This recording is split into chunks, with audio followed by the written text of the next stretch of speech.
नमस्कार।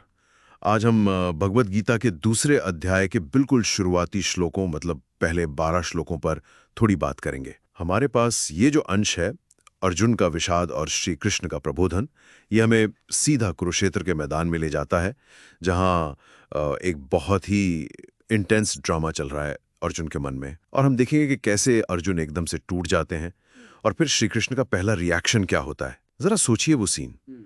कुरुक्षेत्र का मैदान है, सेनाएं खड़ी हैं, शंख बज गए हैं और अर्जुन अपने रथ पर श्री कृष्ण से कहते हैं कि रथ बीच में ले चलो, देखना है मुझे कौन कौन है लड़ने वाला। और जब वो देखते हैं तो मतलब कौन दिखता है?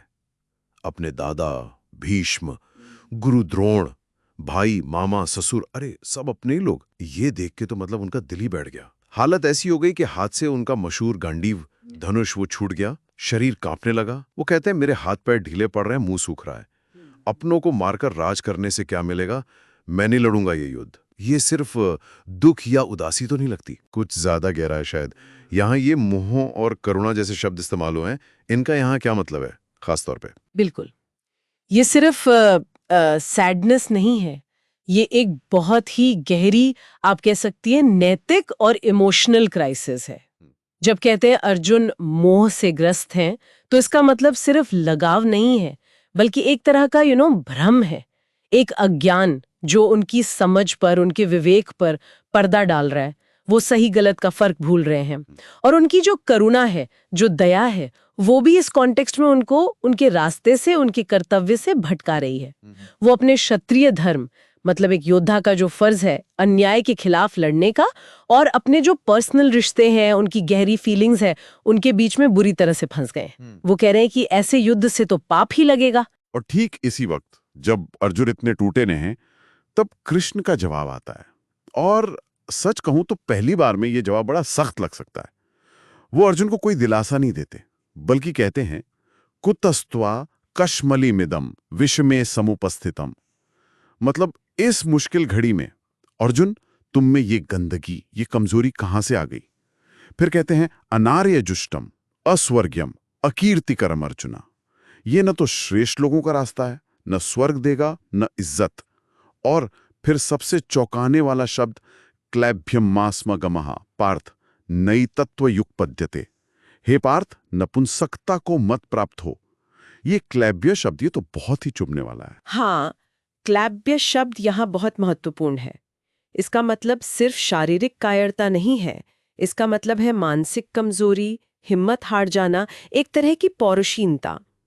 श्री कृष्ण असल में अर्जुन को झंझोड़ रहे हैं। ये जो उनकी सख्ती है, ये एक तरह की शॉक थेरेपी है, आप कह सकती हैं।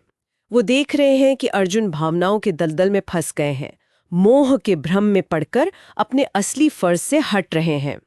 तो कृष्ण का मकसद यहाँ हमदर्दी जताना नहीं, बल्कि अर्जुन को उस इमोशनल जड़ता से बाहर खींचना है, ताकि वो सिचुएशन को सिर्फ अपने दुख सुख या रिश्तों से न देखें, बल्कि धर्म और न्याय की बड़ी तस्वीर में देख सकें। ये सख्त शब्द ही उस बातचीत की नींव रखते हैं जो आगे चलकर गीता का गहरा ज्ञान बनेगी। अच्छा, तो मतलब ये जो फटकार थी, ये एक तरह से अर्जुन को जगाने की कोशिश थी, उन्हें उनके पर्सनल दुख के दायरे से निकालकर उनके वॉरियर कोड, उनके क्षत्रिय धर्म की याद दिलाने का तरीका। बिल्कुल, कृष्ण उन्हें याद दिला रहे हैं कि तुम एक हीरो हो, एक योद्धा हो, और ऐसे नाजुक वक्त पर भावनाओं में बहकर पीठ दिखाना ये तुम्हारे लायक नहीं है। ये शुरुआती बातचीत यही दिखाती है कि कैसे हमारी गहरी भावनाएं, हमारे लगाव हमें हमारे कर्तव्यों से हटा सकते हैं। कृष्ण का पहला कदम ही अर्जुन के इमोशनल तर्क को काटना है और उसे दिमागी और रूहानी लेवल पर सोचने के लिए मजबूर करना है। तो संक्षेप में कहें तो हमने देखा कि कैसे युद्ध भूमि में अपनों को दुश्मन के रूप में देखकर अर्जुन दुख और मोह में डूब गए। उनका शरीर, उनका मन जवाब दे गया।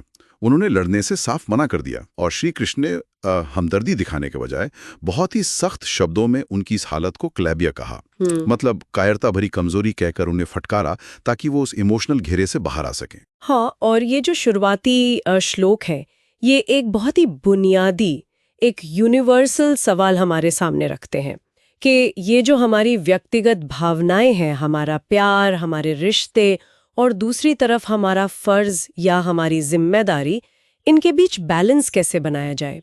जब दिल और दिमाग में टक्कर हो, भावनाओं और तर्क में, अपनी इच्छा और समाज या धर्म के तकाजे में, तो सही रास्ता क्या है?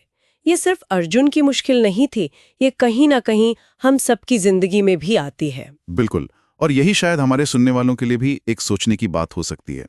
अपनी रोजमर्रा की जिंदगी में भी, चाहे वो काम की जगह हो या घर पर, कई बार ऐसे मोड़ आते हैं जब हमारी अपनी भावनाएं, हमारे लगाव किसी जिम्मेदारी के रास्ते में आ जाते हैं, या जो हमें सही लगता है उसके आड़े आते हैं। उस वक्त सही रास्ते पर टिके रहना या भावनाओं को चुनना, ये फैसला कितना मुश्किल हो सकता है, और हम ये फैसला किस आधार पर लें, इस पर जरूर सोचा जा सकता है।